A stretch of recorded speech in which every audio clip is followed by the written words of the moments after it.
दोस्तों, ये कहानी देवर भाभी की है जो अंदर से झकझोर कर रख देगी। ये कहानी की शुरुआत देवर भाभी से होती है। मुग्धा का बदन बुखार से तप रहा था, ऊपर से रसोई की जिम्मेदारी। किसी तरह सब्जी चलाई जा रही थी, तभी उसका देवर राज वहां पानी पीने आया। उसने मुग्धा के हाव भाव देखे तो उसके माथे पर हाथ रखा और बोला, भाभी, आपको तो तेज बुखार है।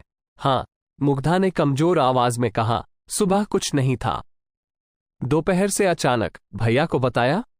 नहीं, वे तो परसों आने ही वाले हैं। वैसे भी बेकार परेशान होंगे, आज तो रात हो ही गई, बस कल की बात है। अरे लेकिन राज की फिक्र कम नहीं हुई थी, मगर मुग्धा ने उसे दिलासा देते हुए कहा, कोई बात नहीं, मामूली बुखार ही तो है, तुम जाकर पढ़ाई करो, खाना बनते ही बुला लूंगी।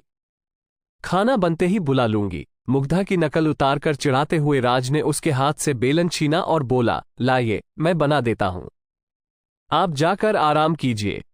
न लेट गई तो मैं और बीमार हो जाऊंगी। मुग्धा बैठने वालियों में से नहीं थी।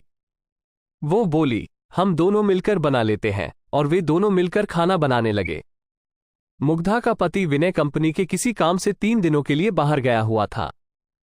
वो कर्मचारी तो कोई बहुत बड़ा नहीं था, लेकिन बॉस का भरोसेमंद था, सो किसी भी काम के लिए वे उसे ही भेजते थे। मुग्धा का 21 साल का देवर राज प्रतियोगी परीक्षाओं की तैयारी कर रहा था। विनय जैसा प्यार करने वाला पति पाकर मुग्धा भी खुश रहती थी।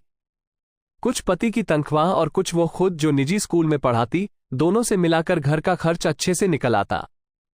सास ससुर गांव में रहते थे। देवर राज अपनी पढ़ाई के चलते उनके साथ ही रहता था। जिंदगी में कमी थी तो बस यही कि खुशहाल शादीशुदा जिंदगी के 10 सालों के बाद भी उनके कोई औलाद नहीं थी। अब मुग्धा 35 साल की हो चुकी थी। अपनी हमउम्र बाकी टीचरों को उनके बच्चों के साथ देखती तो न चाहते हुए भी उसे रोना आ ही जाता। वह अपनी डायरी के पन्ने इसी पीड़ा से रंगती जाती। रोटियां बन चुकी थीं। राज ने उसे कुर्सी पर बैठने को बोला और सामान समेटने लगा। मुग्धा ने सिर पीछे की ओर टिकाया और आंखें बंद कर लीं। वातावरण एकदम शांत था। तभी वहां वही तूफान फिर से गरजने लगा जिसका शोर मुग्धा आज तक नहीं भांप पाई थी।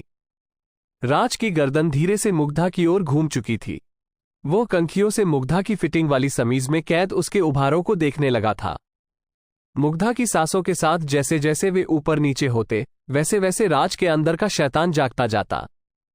हो गया सब काम। बर्तनों की आवाज बंद जानकर मुग्धा ने अचानक पूछते हुए अपनी आंखें खोल दी।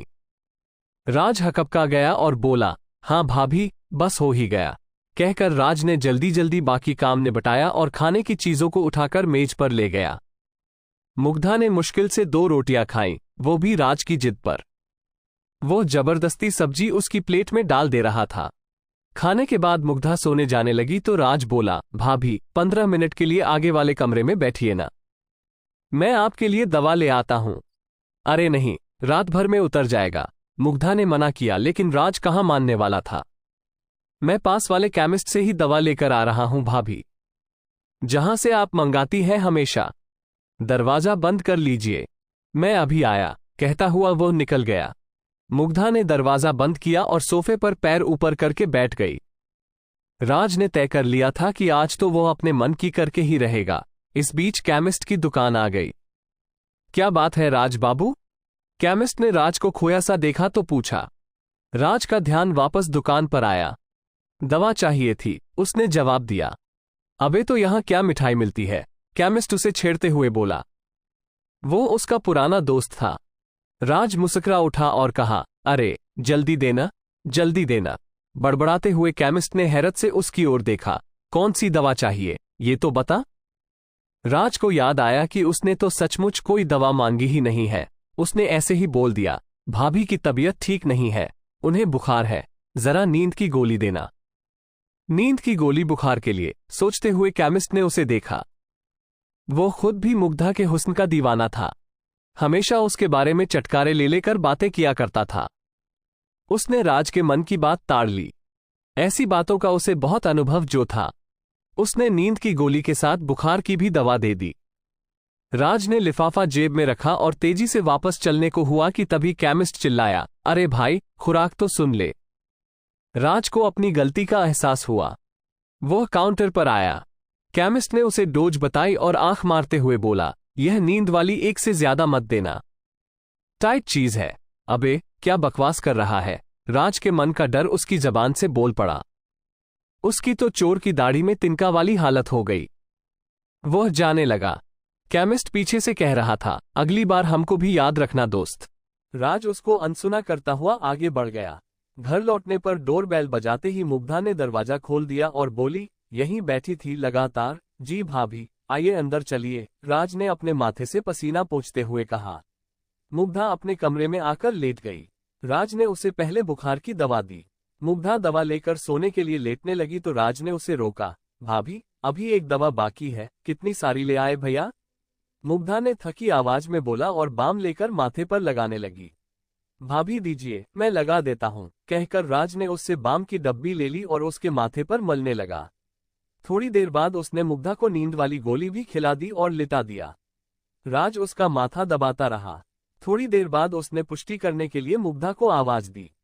भाभी सो गई क्या? कोई जवाब नहीं मिला। राज ने उसके चेहरे को हिलाडुला कर भी देख लिया। कोई प्रतिक्रिया न पाकर वो समझ गया कि रास्ता साफ हो चुका है। राज की कनपटियों में खून तेजी से दौड़ने लगा।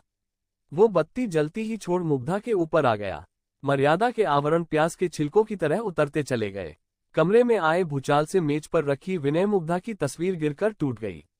सब कुछ शांत होने पर राज थक कर चूर चूर होकर मुग्धा के बगल में लेट गया। बस अब बुखार उतर जाएगा भाभी जी, इतना पसीना जो निकलवा दिया मैंने आपका, राज बेशर्मी से बड़बड़ाया और मुग्धा की कुछ तस्वीरें खींचने के बाद उसे कपड़े पहना दिए। मुग्धा अब तक धीमे धीमे कराह रही थी। राज पलंग से उतरा और खुद भी कपड़े पहनने लगा।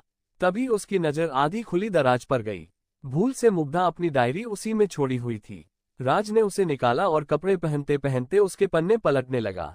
अचानक एक पेज पर जाकर उसकी आंखें अटक गईं।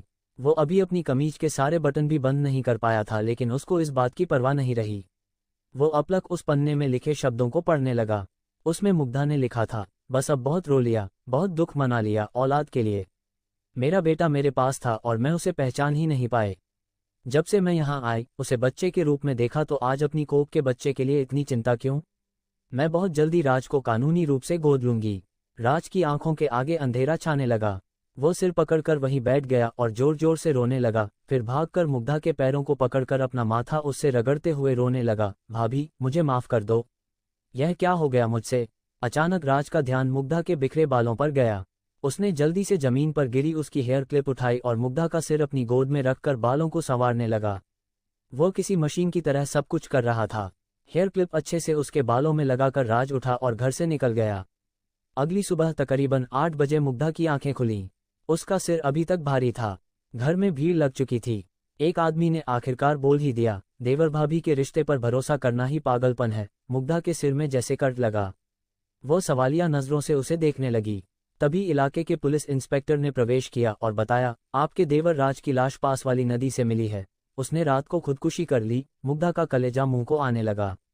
वो हड़बड़ा कर पलंग से उठी लेकिन लड़खड़ा कर गिर गई। एक महिला सिपाही ने राज के मोबाइल फोन में कैद मुग्धा की कल रात वाली तस्वीरें उसे दिखाईं और कड़क कर पूछा, कल रंगरलियां मनाते मनाते ऐसा क्या कह दिया लड़के से तूने जो उसने अपनी जान दे दी? तस्वीरें देखकर मुग्धा हैरान रह गई।